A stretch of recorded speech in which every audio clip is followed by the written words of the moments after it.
Hello, everybody out there on YouTube. Once again, it is the three middle-aged guys just bullshitting about nothing. I am the Reverend. The theme here. Gray Mouse 1. And to include the person who's sitting in fourth chair tonight, Shanglong32, one of our old buddies. Actually, theme, I'm going to let you handle the formalities. Go ahead and introduce away. Oh, Shanglong32. Shanglong32. Wow. Known each other for what? Well beyond 20-something years. Yeah, went to high school together, really was like brothers growing up, had some good times, had some bad times, but what friends don't. Yeah, I know. you know, got a lot in common. Gaming. He's also a wrestling fan. He's a gamer, and therefore he's one of the middle-aged guys. Yep. So I mean, yeah, he has his own channel as well. Go check him out. He does a shit. He whoops ass in gaming. Okay, especially fighting games specifically. So go check out his channel. Yep. And go ahead. Go ahead. Say again. Thank you for the introduction, and I'm glad to be here, guys. Yeah, my channel, I've had it for about 4 years, so just now started videos again. I do live feeds on when I play fighting games, sports games, so just come check it out. You might see me beat somebody down or get beat down. We'll never know what happens. Come check it out. You play enough, the results will always vary, but this particular video isn't going to be about video games. It's actually going to be about comic books and a little bit different geeky stuff, comic books and comic book adaptations. As we all know, The Killing Joke was adapted and it was released out via Blu-ray earlier this year. All of us had a chance to watch it, and even though it's probably... I was about to say a few weeks, but it's actually more like a few months late. We've all got thoughts on it, and we're going to go ahead and we're going to run down a real quick review, just to go ahead and put a little bit of backstory. The original Killing Joke, and I have a reproduction right here, was a one-shot story that was put together by Alan Moore, and it was art by Brian Boland. This particular cover is very, very iconic. A lot of people recognize this.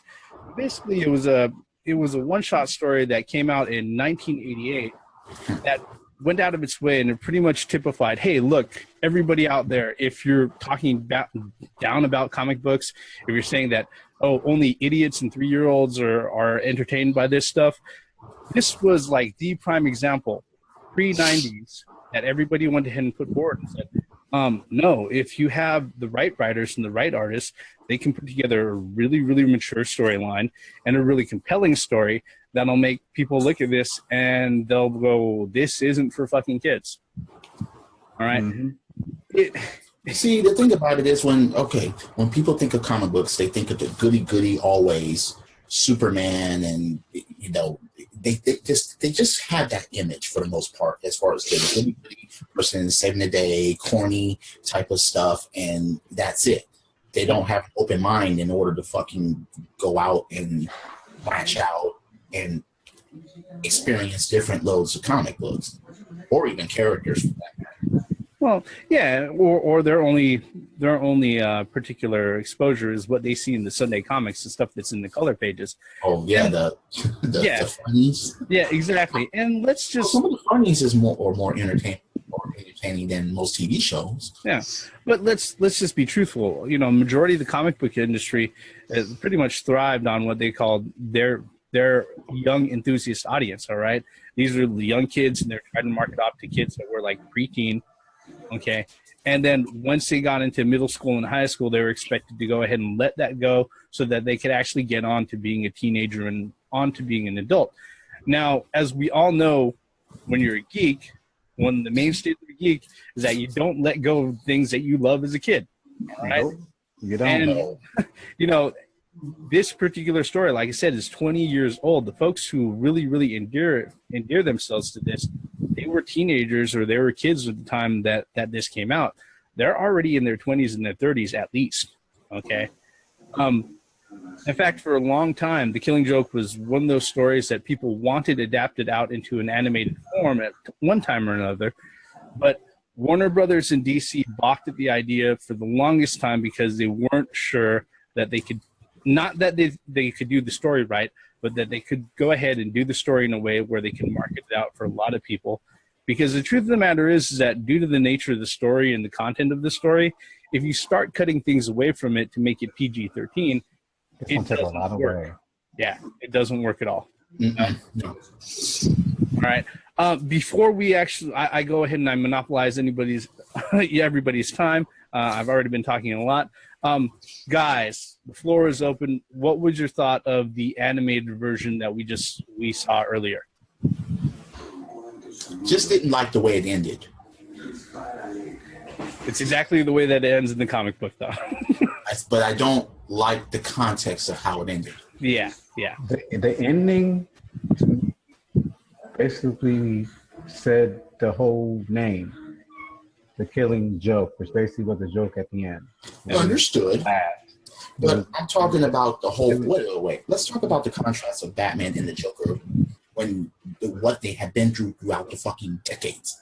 Yeah, I know. Even when, okay, Batman was like, I want to help you. It's like, wait a minute, he has killed proteges of yours. This man has made people die like this. Yep. He has just terrorized, and he just got done terrorizing who you think as a father figure and his daughter. And you still want to go ahead and try to fix this dude. Now, I understand abiding by the law, that Batman is a vigilante and all that. I hear that. And I understand that Commissioner Gordon gave him the orders to bring him in. I just want to bring in, show him that our way works. Understood. However, try to fix this dude is beyond fixable. He's beyond repair. He's done. He's gone.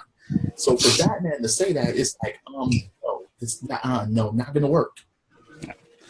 I think it's one of those things. Well, I have a deeper psychological picture of why that may carry out, and I think that really taints my view. But before I go into that, because like I said, I've already talked a lot. Gray Mouse, what are your thoughts on the movie?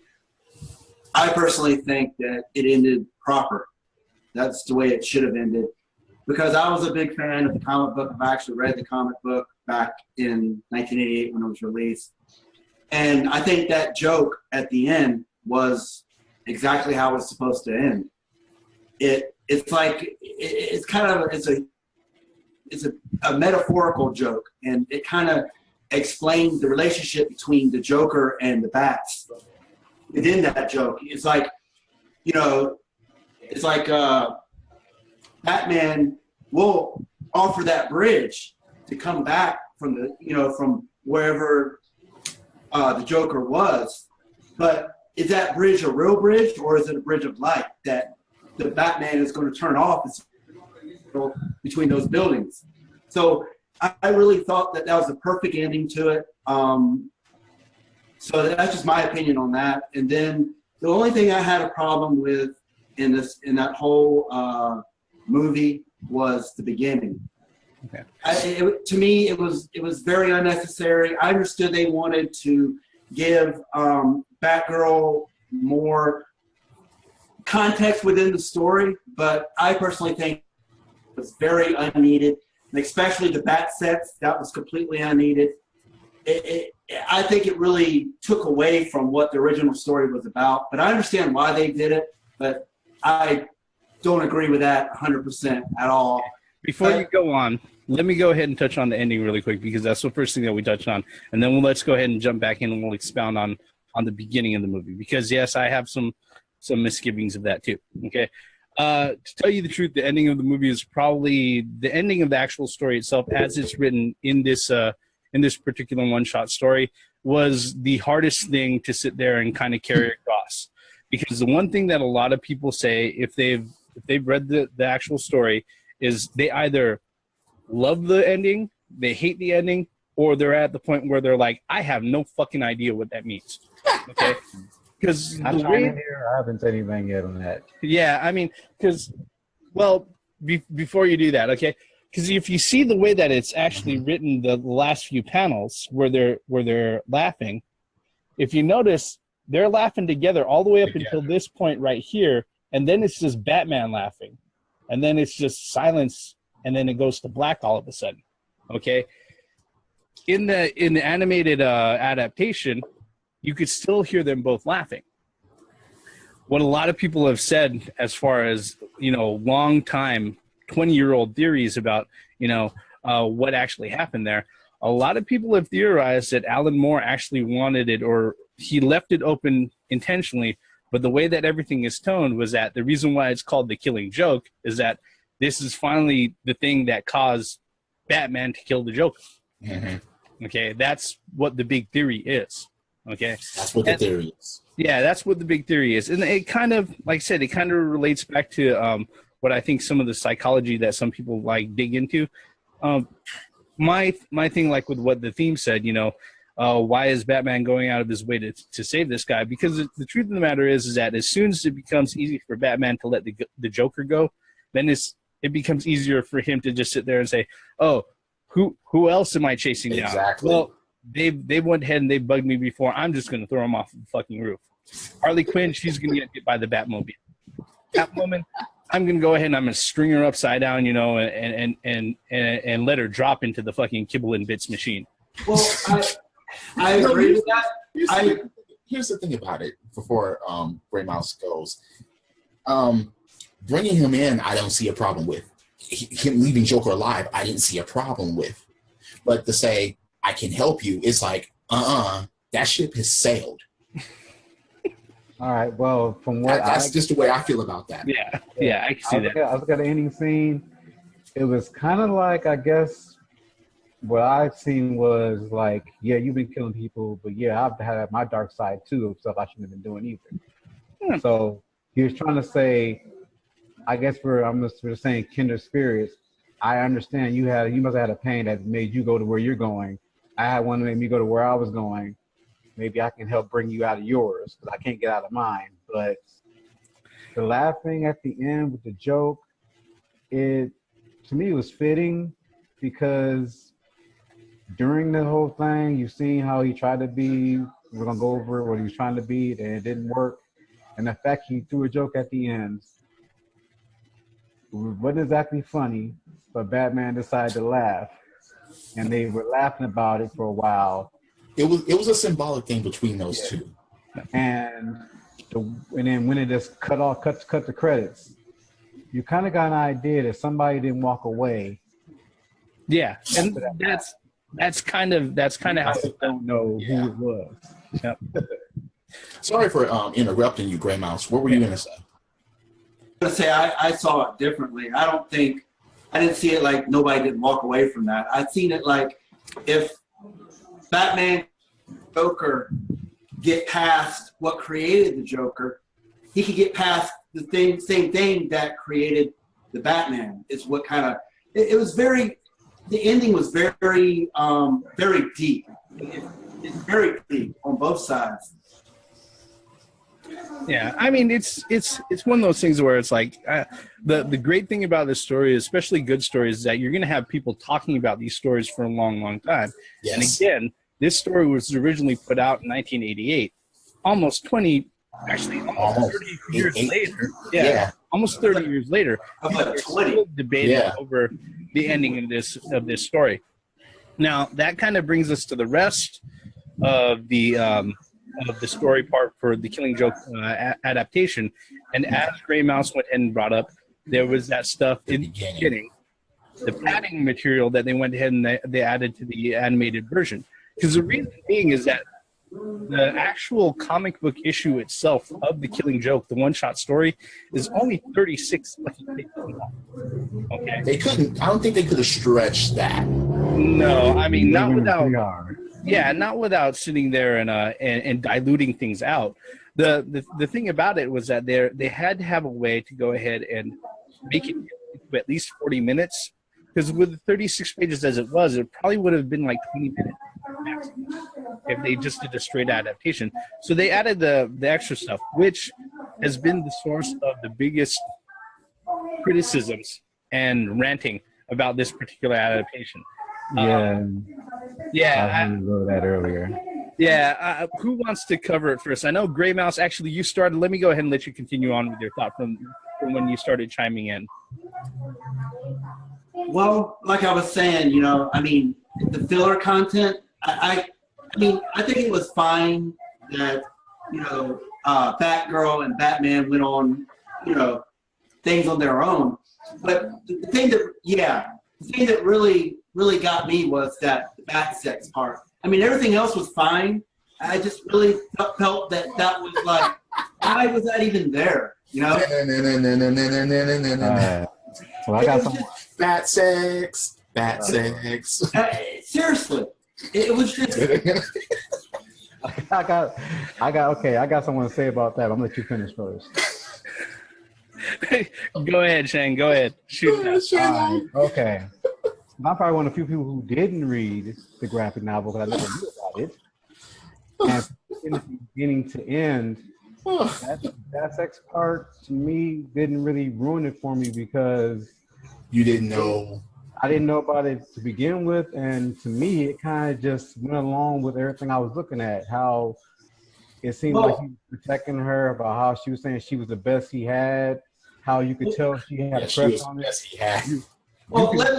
You could see it leading up to, you know, when she was talking with the guy, and the guy was all like, you know, well, you know, do you like him? Well, yeah, it was complicated, and then how he said, you know, all this stuff about how, you know, I thought the gay community was complicated. Look at yours. You know, you know, she starts fighting him, and then they have that whole moment of adrenaline, and then they have sex. I'm like, yeah, it wasn't needed, but it doesn't ruin the story. Well, hang on. Let me say this though.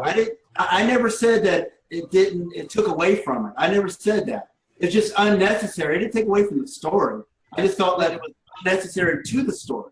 It was unnecessary, but then to me, it just put more emphasis on the fact of when she got shot, because you didn't know if he was coming there because of her. Sorry, my bad. Don't worry about it. Go ahead. It's a 30-fucking-year-old story, all right? Yes, we're going to have spoilers in this fucking review. Go ahead. Yeah. It to me, you didn't know if he was coming because of what happened to her. You're a little bit late for the spoilers. We just explained bat sex. Yeah, okay, well, what I was trying to say was you didn't know if he was coming because she got shot or coming because of what happened with Commissioner Gordon because of what happened before that. But that goes in the contrast of what I said before. This dude has killed one of your proteges and made one paralyzed. Yeah. So. But it wasn't like that. It wasn't the fact that the reason why Joker killed or shot old girl. Yeah. Old girl is because Barbara. Barbara, thank you. It wasn't because Batman. That was no. But that's besides. Wait, that's besides. Let me Commissioner Gordon's daughter, and let me finish. That's what I was going to say. It's Commissioner Gordon's daughter. It had nothing to do with Batman. And the Joker wanted to prove to Commissioner Gordon and Batman what it takes is one bad day to change your life. That was the whole point of that. Well, Batman's one bad day made him Batman. Exactly. Not a psycho killer that just. well, that's why I said. That's why I didn't include Batman. But in the way Batman explained it, it's like, no, everybody, it doesn't take one bad fucking day, because look at what you just did to this man. He's still sane. Pretty much, and still told you to do it by the book. Yep. Well, I mean, let me just throw in my 2 cents about the beginning part, and I think this is kind of where I can kind of sum up what I think of it as a whole. Well. Not in summation, but, you know, the thing about the beginning part is that they needed some extra time to fill it out, at least to 40 minutes, to justify putting it on a Blu-ray DVD, a DVD release, and putting it out there. Okay. Yeah. Otherwise, like I said, just the killing by itself, 20 minutes. Yeah, 20 minutes. Yeah, 30 tops with credits and beginning. Yeah, 20. So wait. So many people, what did they expect? It beginning with Barbara opening the door and her getting blasted? Well, a lot of people could tell that was filler if you had never read them. If you understood, but damn, you never read it. If this movie, it would have been hilarious though if that movie would have started off with Barbara opening the door and just. No, it wouldn't. No, it wouldn't open up like that. like I said, like I said before, like you were saying, a lot of stuff was unnecessary, but when you look at it, it didn't take anything away from the movie. Well, that's kind of what I was leading into, you know. It just was a scene that was added just to make it more MA. Well, pretty much. Let's go outside of the story now. Let's go out into the real world here. This thing, to start off with, you know, the 20th anniversary or 30th anniversary of that comic, they went into this thing that the social justice warriors went into there and said that because they did a recover of it with, you know, the Joker and Barbara and all that stuff, right? So that's what started this, right? And then on top of that, you know, these social justice warriors were complaining about this movie being made in the first place. So we're lucky that the movie was even made, you know. So I guess what my point is that the filler in the beginning, I think, is you know, just the people that haven't read the comics, like you know, like social justice warriors, like me. Yeah. So. Look, I think as far as the intro stuff goes, it wasn't that bad. For some people who are attached to certain images and certain preconceptions about Batman and Batgirl, it can be a little bit jarring. I'll just be honest about that. It seemed a little out of place. That one particular scene seemed a little bit out of place. Okay, completely out of place. But as Shang is saying, hey, look, he's somebody who's jumping into the story and he hasn't read the comic book before. He doesn't know what it's based off of. It really doesn't hurt. In fact, I'd have to sit there and say that the people who are most vocal about this aren't fucking social justice warriors. It's butthurt comic book fans. Yeah. Right? Who sit there and say, oh man, that just doesn't fit. Not knowing that in current comic book story, okay, in comic book canon, Batman has hooked up with Batgirl, and she had a freaking miscarriage as part of their storyline. Yep. Okay, and guess what? The only thing I think this isn't canon with is Batman Beyond, because she's walking, running, and so on. Well, actually, in the comic book, she has, you know, spoilers again, I guess, if you haven't heard, but no, they have actually made it where she's been able to walk again. Okay? Oh, okay. Yeah. I didn't know about that. All right, fine. So I mean, that's so I retract. Yeah, that's part of the thing. And you know, and here's the thing: when it comes to comic book canon, all of this shit happened before a huge reboot, and we're also on the cusp of DC rebooting everything again. So it's one of those things where it's like, yeah, pick and choose your timelines and your storyline arcs here. You know, whatever works for you.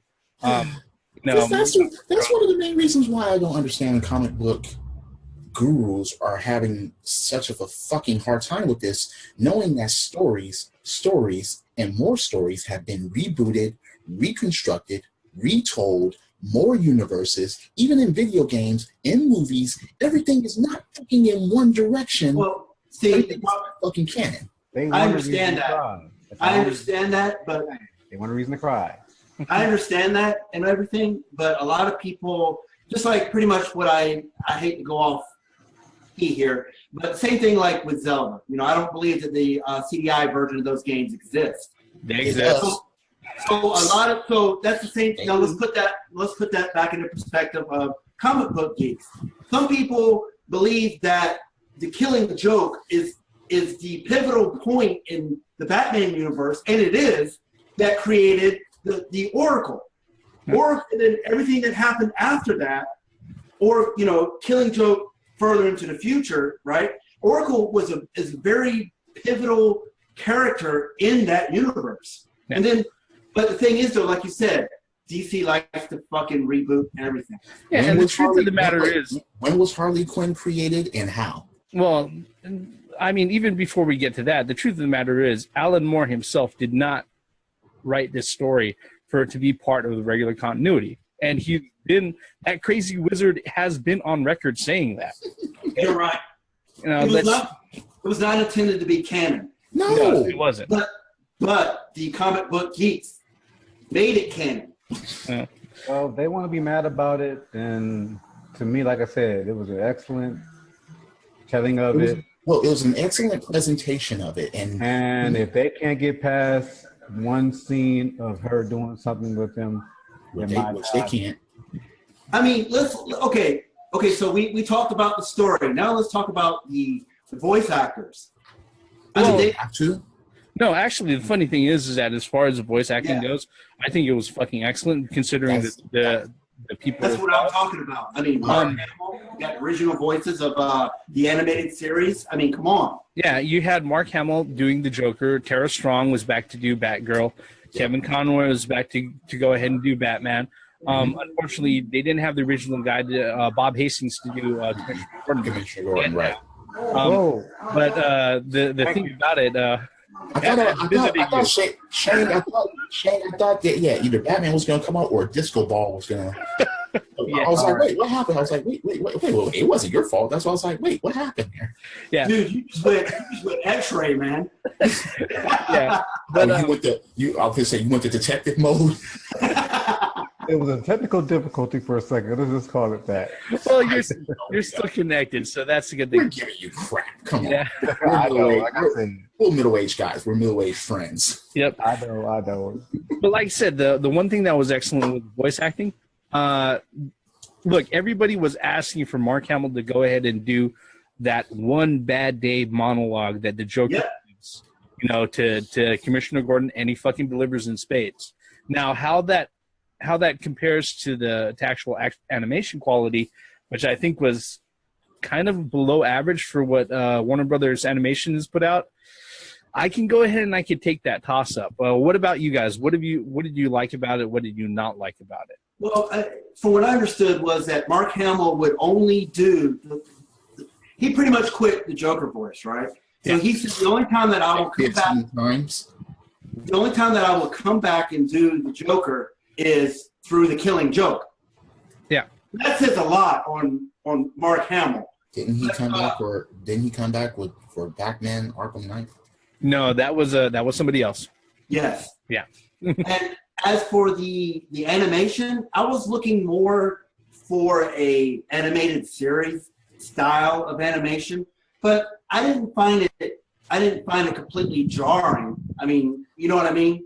Yeah. The animation didn't bother me at all. That's what I'm saying. I didn't find it jarring at all. Okay. I've been watching a lot of DC ones lately, and it was about on par with them. The way the new DC style has been, so it looked like it's like our last 4 ones I've seen. Okay. All right. If we would have watched it and it would have been the quality of the 80s or 90s with borders at the side, no, fuck that. It had to be animated. Is the way it was. If it was like Batman animated series, then that would have been a problem. Because we moved past that already. Yeah, I mean, it's what's that? And the voice acting. I mean, come on, there should be no one that's questioning that. Yeah, no, the voices were on point. I mean, these are the folks that people, when they think about, okay, what's it sound like in my head when Batman is speaking? This is what it sounds like. Yeah. When Batman first talked, it took me back to the animated series. I was like, wow, that's the same voice. Yeah, it was none of that. I am Batman. It was none of that bullshit, man. Where's the trigger? Where's the trigger? I need it. Give me a throat lozenger, please. Mark Hamill's Joker in a way, I mean, just that laugh in a way, the sadistic man, did that good. He did it justice. Yep. All righty. In 90 seconds, guys, actually probably a minute, what are your final thoughts for it? Go, whoever's first. Like I said, if you haven't seen this movie, see it, watch it, and embrace it for what it is. Just sit there and watch it, and then just let yourself be drawn into it, just like you would on any TV show or any movie. Don't go in just prejudging. Just watch the damn movie, and if you come out with something positive, especially if you enjoy it, fine. If you don't, once again, fine. But go into it open-minded with a clean slate and give this movie a chance. For me, go ahead, Gray Mouse, go. For me, I grew up with the comic. I read the comic, and I thought everything was on point, the exception of the filler stuff in the top of it. But like the thing said, watch it with an open mind, and enjoy the performances of the voice actors, because it's spot on. Okay, Shang, go ahead. Alrighty. Well, touching on both, they both said, for the people who like the comic book, you're gonna love it. For people who want to watch a good movie, you're gonna like it, and the filler does not ruin it. So go in watching it like you've never seen it before, and I guarantee you're gonna come out saying it was a good movie. Because this is filler. Okay.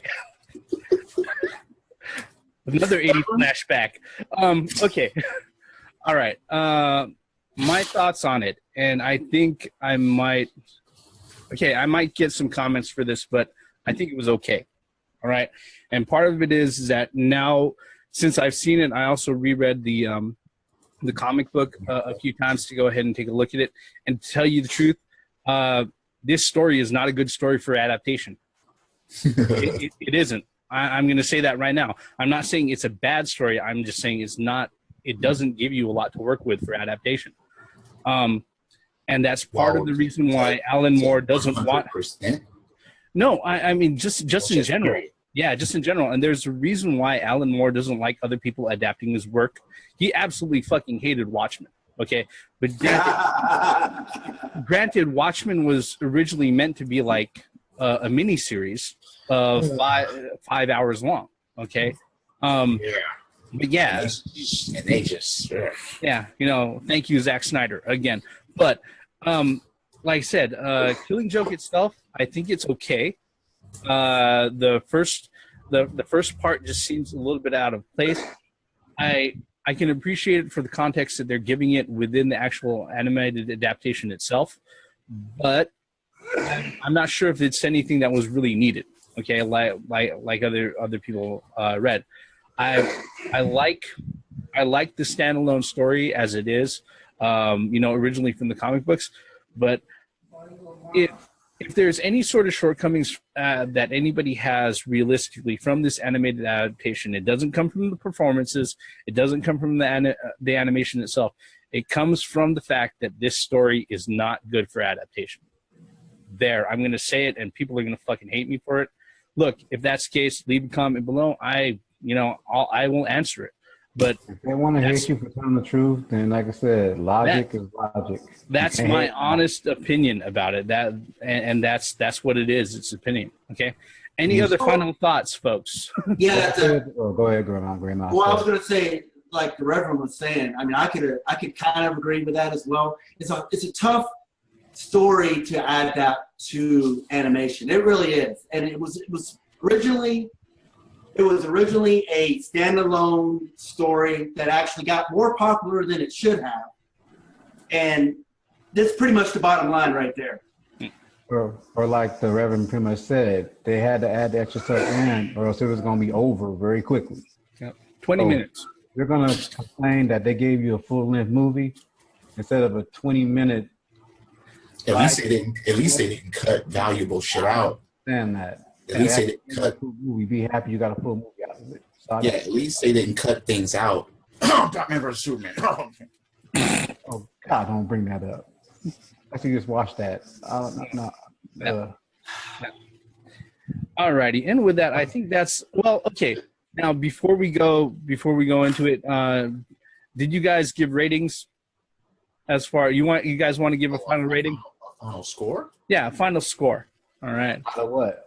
Let's go ahead. We'll go with we'll do a 5-star scale. All right. Where a 5-star is, this is something that you think everybody must go see, and a 1-star is something that you think everybody must fucking avoid. Okay. Okay. All right. Shang, you go first. Let you go first. I would give it a 4.5 because we do have the comic book diehards that are gonna get mad about it. But if you look at it for what it's supposed to be, 4.5 is about right. Theme, what about you, sir? I give it a 4. I really like everything that went on. Just like Shane just said. I mean, come on. This is what they presented, and it's not like people are complaining about, oh, they're missing everything, and they just fucked up. This isn't Jim. This isn't Ghostbusters, okay? I haven't seen either one of those two. I'm not going to now that you mentioned Neither that. have we. And no middle-aged guy here has seen those. But it's not those. Yep. Great Mouse. Well, the trailers. Yeah. I can't say if I've seen the cartoons, but anyway. Yeah. Great Mouse. Give us your final score, sir. I give it a 3.5. It's an average movie. Like I said, I really think that the filler material was unnecessary. I think they should have just went straight for the throat. They should have just started the movie or just like the comic book and an exact. I don't care if it was 20 minutes. Yeah, it would have been a short. It would have been a short special. You know what? I'm gonna give it a 3. It would have been DLC. Yeah, Fargo series. Yeah. That's fine. I'm gonna give it a 3. I don't think it was the great piece of animation that I was hoping it to be.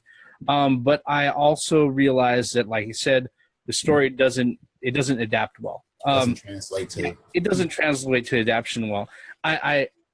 I have to give props to DC and Warner Animation that they actually brought it out, especially since they didn't want to do it for over 20 years. Okay.